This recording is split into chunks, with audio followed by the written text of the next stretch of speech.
کے نبی بیٹھے ہیں، اعلان کرتے ہیں کون ہے 100 اونٹ اللہ کے لیے دے دے، میں اس کے لیے جنت کی ضمانت دیتا ہوں۔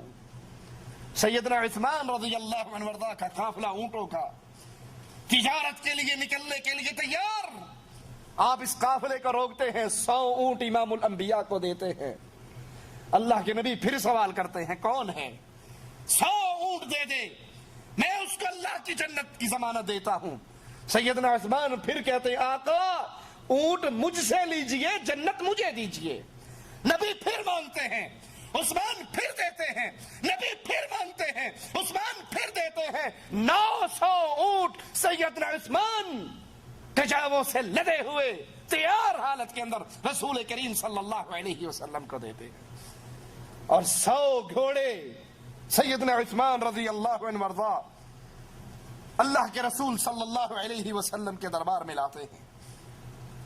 1000 دینار جو 5.5 کلو سونے کے برابر، سیدنا عثمان وہ سونا وہ دینار لا کر امام الانبیاء کی گود میں ڈال دیتے ہیں۔ امام الانبیاء جناب محمد رسول اللہ صلی اللہ علیہ وسلم اس کو اپنی گود میں اس سونے کو الٹتے ہیں پلٹتے ہیں، خوش ہوتے ہیں، اور پھر زبان مبارک ہلتی ہے، فرماتے ہیں قد یا عثمان ما ضر عثمان ما عمل بعد اليوم قط۔ عثمان بس کرو، آج کے بعد تم جو چاہے کرو، اللہ نے تمہاری جنت کی ضمانت دے دی ہے، تمہاری جنت کا وعدہ کر لیا ہے۔ وہ عثمان رضی اللہ عنہ وارضاہ فرماتے ہیں جو چاہے کرے، ما عمل بعد اليوم قط، آج کے بعد عثمان جو چاہے کرے، اس سے اللہ کی جنت کے وعدے ہو چکے ہیں۔ رسول کریم صلی اللہ علیہ وسلم آپ کے گھر میں 4 دن سے کھانے کی کوئی چیز نہیں ہے، کھانا نہیں پکتا ہے، چولہے میں آگ نہیں جلتی ہے۔ سیدنا عثمان رضی اللہ عنہ وارضاہ کو خبر ملتی ہے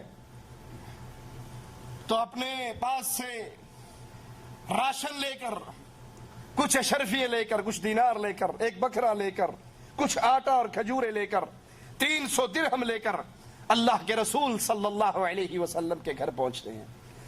اللہ کے حبیب علیہ الصلوۃ والسلام گھر پہ نہیں ہے، یہ مومنوں کی ماں سیدہ عائشہ رضی اللہ تعالی عنہا کو دے کر چلے جاتے ہیں۔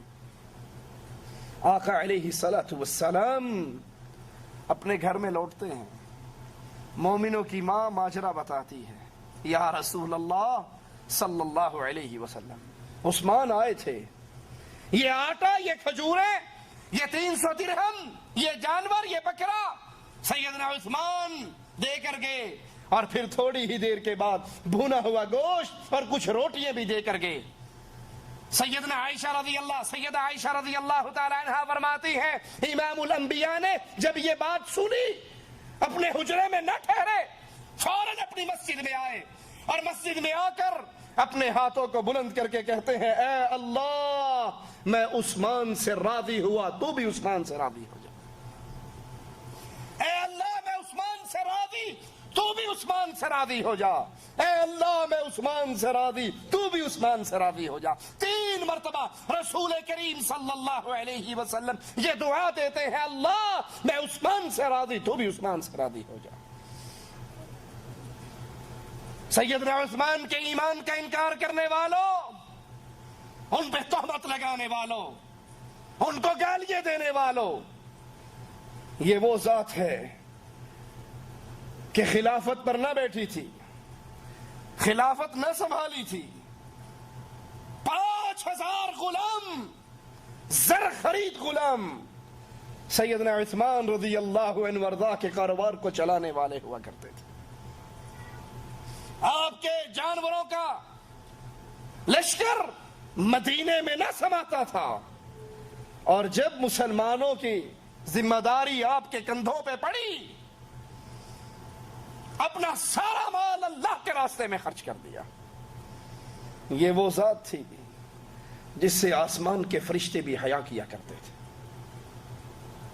رسول کریم صلی اللہ علیہ وسلم ایک باغ میں آ کر بیٹھتے ہیں، اپنی پنڈلیوں سے کپڑا اٹھا لیتے ہیں، کنویں کے اندر ٹانگیں لٹکا دیتے ہیں اور اپنے ایک صحابی کو کہتے ہیں گیٹ پہ ٹھہرو، اگر کوئی آئے میری اجازت کے بغیر اس کو اندر نہ آنے دینا۔ یہ گیٹ پر آتے ہیں، تھوڑی دیر کے بعد دروازہ بجتا ہے، یہ پوچھتے ہیں کون ہے؟ جواب ملتا ہے ابو بکر ہے۔ کہتے ہیں ٹھہرو، میں اپنے رسول سے اجازت لے کر آتا ہوں۔ آ کر کہتے ہیں یا رسول اللہ صلی اللہ علیہ وسلم، میرے نبی کا نام آئے تو پیار سے کہا کریں صلی اللہ علیہ وسلم۔ بد نصیب ہے وہ انسان جس کے سامنے نبی کا ذکر ہو اور اس کی زبان سے صلی اللہ علیہ وسلم نہ نکلے، نبی کا نام سن کر بھی وہ درود نہ پڑھے، یہ بد نصیب انسان ہے۔ اور خوش نصیب ہے وہ جس کو اپنے نبی کا نام سن کے اس کی زبان بے اختیار بول اٹھے صلی اللہ علیہ وسلم۔ یہ سودا گھاٹے کا نہیں ہے، نقصان کا نہیں ہے۔ تم ایک مرتبہ میرے نبی پہ درود پڑھو گے، عرش والا تمہارے اوپر 10 رحمتوں کا نزول فرما دے گا۔ میرے نبی کے ایک صحابی نے کہا تھا یا رسول اللہ صلی اللہ علیہ وسلم، میں نے اپنی دعا کے لیے کچھ وقت مقرر کر رکھا ہے، اس میں تھوڑی دیر آپ پہ درود پڑھتا ہوں، ایک حصہ درود پڑھتا ہوں، 3 حصے دعا مانگ لیتا ہوں۔ آپ نے کہا تھا میرے ساتھی اگر تو درود زیادہ پڑھے گا تیرا ہی فائدہ ہے۔ اس نے کہا یا رسول اللہ صلی اللہ علیہ وسلم، آئندہ 2 حصے درود پڑھ لیا کروں گا، 1 حصہ دعا مانگ لیا کروں گا۔ آقا علیہ الصلوۃ والسلام نے فرمایا بہتر ہے، لیکن اگر تو درود اور زیادہ پڑھے گا فائدہ تیرا ہے۔ پیچھے کچھ بچا تھا، 2 حصے تو پہلے اس نے درود کے کر لیے تھے۔ کہنے لگا یا رسول اللہ صلی اللہ علیہ وسلم، آج کے بعد دعا نہیں مانگا کروں گا، دعا کا مقرر کردہ سارا وقت آپ پہ درود پڑھتے ہوئے گزار دوں گا۔ آقا علیہ الصلوۃ والسلام نے فرمایا اگر تو ایسا کرے گا تیری دعائیں بغیر مانگے اللہ پوری کر دیا کرے گا۔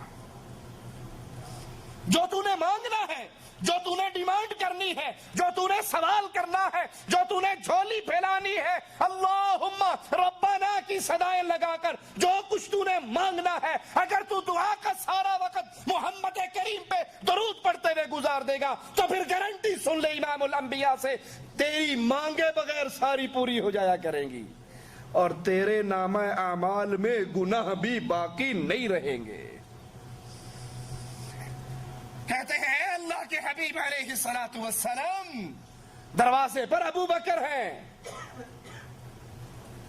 آپ نے فرمایا جاؤ اس کو آنے کی اجازت دے دو، جنت کی خوشخبری دے دو۔ یہ آتے ہیں سیدنا ابو بکر کو اندر آنے کی اجازت دیتے ہیں اور کہتے ہیں تجھے مبارک ہو، تیرے آقا نے تجھے جنت کی خوشخبری بھی دی ہے۔ پھر دروازے پہ جا کے بیٹھ جاتے ہیں، تھوڑی دیر گزرتی ہے، سیدنا عمر آ جاتے ہیں، یہ صحابی انہیں روکتے ہیں کہ ٹھہرو میں اپنے نبی سے پوچھ کر آتا ہوں۔ کہتے ہیں اللہ کے حبیب علیہ الصلوۃ والسلام عمر آئے ہیں، اندر آنے کی اجازت مانگتے ہیں۔ آپ نے کہا اندر آنے کی اجازت بھی دو، جنت کی خوشخبری بھی دو۔ نبی کنویں پر بیٹھے ہوئے کنارے پر، پنڈلی مبارک سے کپڑا اٹھا ہوا، ابو بکر بھی آ کر بیٹھ گئے، سیدنا عمر بھی آ کر بیٹھ گئے، آپ کی پنڈلی سے ویسے ہی کپڑا اٹھا رہا۔